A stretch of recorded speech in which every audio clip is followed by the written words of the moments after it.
नमस्कार दोस्तों, आप सभी का स्वागत है जेपी स्टैनो में। और आज हम अभ्यास 3 की प्रैक्टिस करेंगे। इसके पहले हमने 2 अभ्यास 1 और 2 का जो वीडियो हमने अपलोड कर दिया है पहले ही, और काफ़ी दिनों के बाद ये वीडियो आ रही है। तो चलिए देर ना करते हुए हम शुरू करते हैं। तो जैसे कि अभ्यास 3 में आप देख पा रहे हैं कि पहला जो हमारा जो पॉइंट जो दिया गया है वो है अधोगामी। तो अधोगामी ऐसे रेखा अक्षरों को बोलते हैं जो ऊपर से नीचे की ओर लिखे जाते हैं। मतलब कि जैसे ये हमारा चा दिया हुआ, तो चा को हम ऊपर से नीचे की ओर लिखेंगे, छा को ऊपर से नीचे की ओर, जा को ऊपर से नीचे की ओर। तो ये रेखा अक्षरों को कैसे हमें लिखना है पहले ही हम आपको बता चुके हैं। खाली आपको ये बताना है कि अधोगामी, ऊर्ध्वगामी और अग्रगामी ये रेखा अक्षर क्या होते हैं। तो ता हो गया, ता को हम ऊपर से नीचे की ओर लिखते हैं। था को भी हम ऊपर से नीचे की ओर, दा को ऊपर से नीचे की ओर, धा को ऊपर से नीचे की ओर, पा को ऊपर से नीचे की ओर, फा को ऊपर से नीचे की ओर। तो ऐसे रेखा अक्षर जिनको हम ऊपर से नीचे की ओर लिखते हैं उनको हम अधोगामी रेखा अक्षर कहते हैं। इसी में हमारा बा ऊपर से नीचे की ओर, हा ऊपर से नीचे की ओर, टा ऊपर से नीचे की ओर, ठा ऊपर से नीचे की ओर, डा ऊपर से नीचे की ओर, ढा ऊपर से नीचे की ओर, सा, शा और जा, ये सारे रेखा अक्षर जो हैं इनको हम ऊपर से नीचे की ओर लिखते हैं। इसीलिए इन रेखा अक्षरों को हम अधोगामी रेखा अक्षर कहते हैं। अगला है ऊर्ध्वगामी रेखा अक्षर। ऐसे रेखा अक्षर जिनको हम नीचे से ऊपर की ओर लिखते हैं उनको हम ऊर्ध्वगामी रेखा अक्षर कहते हैं। जैसे कि हमारा हो गया ला, तो ला को हम नीचे से ऊपर की ओर लिखेंगे, रा को नीचे से ऊपर की ओर, अड़ा को नीचे से ऊपर की ओर, वाह, हा, या, ये सारे रेखा अक्षर जो हैं ये नीचे से ऊपर की ओर लिखे जाते हैं। इसीलिए इन रेखा अक्षरों को हम ऊर्ध्वगामी रेखा अक्षर कहते हैं। अग्रगामी ऐसे रेखा अक्षर जिनको हम बाएं से दाहिने की ओर लिखते हैं उन्हें हम अग्रगामी रेखा अक्षर कहते हैं। मतलब कि लेफ्ट टू राइट लिखे जाने वाले रेखा अक्षरों को हम अग्रगामी रेखा अक्षर कहते हैं।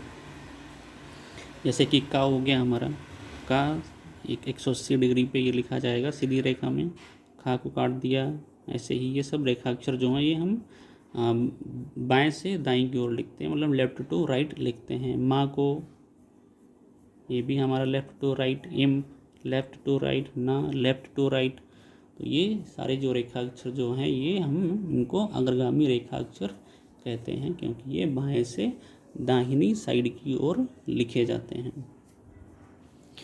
ये जो सर्कल जो बना हुआ है इसके बारे में पहले हम भी बात कर चुके हैं। आज हम इनके एंगल के बारे में बात करेंगे कि दो अक्षरों के बीच में कितना एंगल बनेगा अगर हमको उन अक्षरों को अगर लिखना है। तो जैसे कि माँ है, ये तो सर्कल का पार्ट ने बताया था आपको कि ये सारे सर्कल के ही पार्ट है। ये माँ हो गया, ये टा है, ये ना है, ये सा है, ये ला है, ये रा बन रहा है, ये सा हो गया, ये इधर से ये फा बनेगा।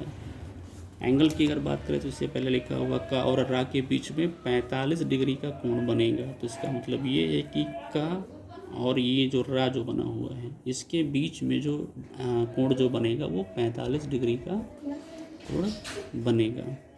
का और चा के बीच में, का और चा के बीच में हमारा 60 डिग्री का एंगल बनेगा। का और ता के बीच में ये हो गया हमारा का, ये हो गया हमारा ता। तो का और ता के बीच में जो एंगल जो बनेगा वो 90 डिग्री का एंगल बनेगा। का और पा के बीच में, का और पा के बीच में 120 डिग्री का एंगल बनेगा। ये देखिए, ये का हो गया और ये पा हो गया। तो इस एंगल को अगर हम मेज़र करेंगे तो ये 120 डिग्री का एंगल यहाँ पे बनेगा। अभ्यास 4 को इसको आप लोगों को प्रैक्टिस करनी है। इसको आप कॉपी पे लिखिए, जितना ही प्रैक्टिस करेंगे उतना ही आसानी होगी लिखने में। तो जैसे ये का हो गया, तो का और गा दोनों जो रेखा अक्षर हैं वो एक जैसे हैं, केवल इसमें हल्के और डार्क का फ़र्क है। जैसे का, तो का को हम हल्के में लिखते हैं दाहिने से बाएं से दाएं की ओर, और गा को भी लेफ़्ट टू राइट लिखते हैं लेकिन ये डार्क रहता है। जिससे टा हो गया, तो टा को हम ऊपर से नीचे की ओर, इसी को डार्क कर देंगे तो हमारा ये डा हो जाएगा। अब नीचे देखिए खा लिखा हुआ, इसी का को काट दिया तो ये खा हो गया, इसी का को काट दिया तो ये घा हो गया। इसी तरह से इसको काट दिया तो ठा हो गया, इसको काट दिया तो ये ढा हो गया। तो इसी तरह से ये सारे रेखा अक्षर दिए गए हैं, इनको आप लोगों को प्रैक्टिस करनी है। और मैं 1-2 अक्षर आपको बता दे रहा हूँ। इसमें से ला हो गया, तो ला ऐसे बनेगा। इसी को अगर हम डार्क कर देंगे तो ये लल हो जाएगा।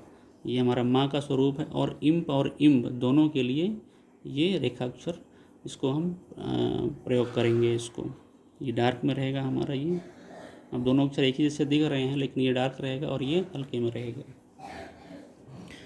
ये वाह हो गया, तो वाह को हम, इसका जो अंकुश रहता है वो छोटा रहता है, वे का अंकुश थोड़ा बड़ा हो जाता है। हाँ, ये हमारा हा हो गया, ये त्रा हो गया।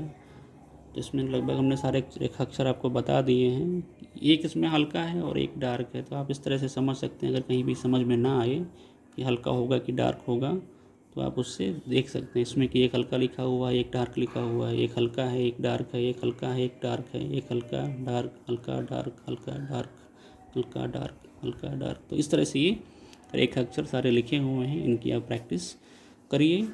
फिर जो अगली एक्सरसाइज होगी तो उसको हम जल्दी ही आपके सामने लेकर आएंगे। तब तक आप लोग अभ्यास करिए। धन्यवाद।